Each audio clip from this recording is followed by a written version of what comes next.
政府力推名人行销观光，继1月白冰冰、2月陈文茜、3月推广港澳旅客市场。原先打算邀请邓紫棋、林夕担任3、4月观光代言人，但后来改邀香港文化之父荣念曾。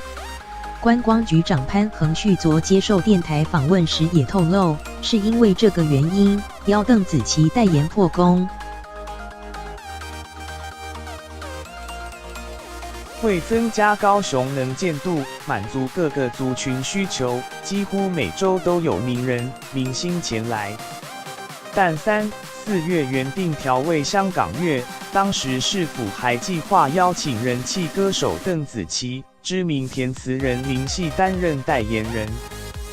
不过，此计划随后遭邓紫棋经纪人否认。